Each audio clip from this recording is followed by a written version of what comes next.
السلام علیکم سر، ہمارا سوال ہے کہ جیسے ہم کو معلوم ہے کہ قرض جو ہے ہم نے کسی سے قرضہ لیا اور وہ نہیں چکائے تو وہ معاف نہیں ہوتے، لیکن ہم نے کسی سے وہ چھوٹا ہو یا بڑا ہو، ہم نے کسی سے کوئی قرضہ لیا اور ہم وہ بھول جائے یا ہمیں یاد نہ ہو تو پھر؟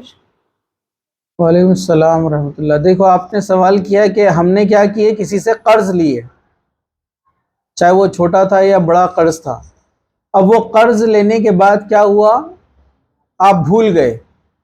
تو سب سے پہلی تو چیز آپ یاد رکھیے، جب آپ کسی سے قرض لیتے ہیں تو گواہ رکھنا چاہیے۔ مطلب قرض دینے والا بھی گواہ رکھے، قرض لینے والا بھی گواہ رکھے۔ بہتر ہے کہ دونوں اپنے اپنے طرف سے گواہ رکھے، تو اس میں مسئلہ لڑائی جھگڑے کا بھی نہیں ہوتا ہے، اور جب گواہ وٹنس موجود ہوتا ہے تو کنفیوژن اور مس انڈرسٹینڈنگ کا بھی مسئلہ نہیں ہوتا ہے۔ جیسا کبھی ہوتا ہے نا، میں نے اتنے دیا تھا، بولتا نہیں میں نے اتنے لیا تھا، اتنے نہیں دیے تھے تم نے۔ تو گواہ رکھنا چاہیے، تو اس میں آپ کا بھولنے کا مسئلہ بھی ختم ہو جاتا ہے۔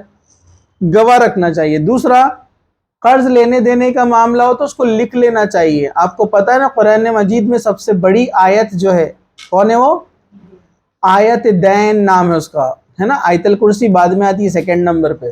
فرسٹ نمبر پر جو آیت ہے قرآن مجید کی سب سے بڑی آیت آیت دین ہے۔ اس میں یہی بتایا گیا ہے لکھنے کے تعلق سے، لین دین کے جو معاملات ہوتے نا، تو قرآن مجید میں اللہ تعالیٰ نے ایسی آیت کو سب سے بڑی آیت رکھا ہے۔ دیکھیے مطلب کتنی اہم چیز ہے لین دین کا معاملہ۔ تو اپنے پاس آپ گواہ رکھیں، لینے والا دینے والا، ٹھیک ہے، اور گواہی کے ساتھ ساتھ اس کو لکھ لے، اس سے آپ کو یاد رہے گا، ٹھیک ہے۔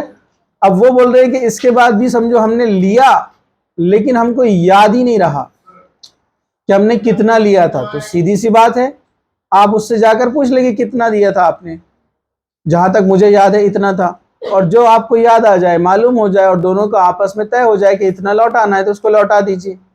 اب سوال یہ کہ کئی بار ہم نے کئی لوگوں سے لیا تھا، آپ ایسا پوچھ رہے، اب اتنے سارے لیے تھے یاد نہیں ہے، تو آپ سوچ سوچ کر یاد کریں کہ کس سے کتنا لیا تھا آپ نے۔ چھوٹے سے چھوٹا کیوں حساب نہیں ہوتا ہے، 10 روپے کا کیوں نہیں ہوتا ہے، اور اس کو لوٹائے۔ اور جو یاد نہ آئے تو آپ جو ہے یہ دعا کرے کہ یا اللہ کسی سے جو میں نے قرض لیا تھا مجھے یاد نہیں آ رہا ہے، اس شخص کو جو ہے بخش دے، اس کی مغفرت کر دے۔ آپ اس کے لیے دعائیں خیر کرتے رہے، جتنی زیادہ دعائیں خیر ہو سکتی ہے۔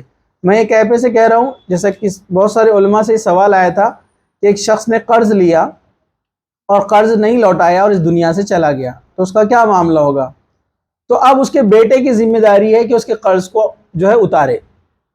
بیٹا، بیٹی، جو بھی اس کے رشتہ دار، اس کا بھائی، جو بھی اس کے قریبی ہے، کیونکہ جب تک وہ قرض ادا نہیں کیا جائے گا اس کی مغفرت نہیں ہو سکتی، یہ بات طے ہے 100%۔ تو اس کا کوئی بھی جو نزدیک کا رشتہ دار ہے اس کے قرض کو جو ہے وہ اتارے، ٹھیک ہے۔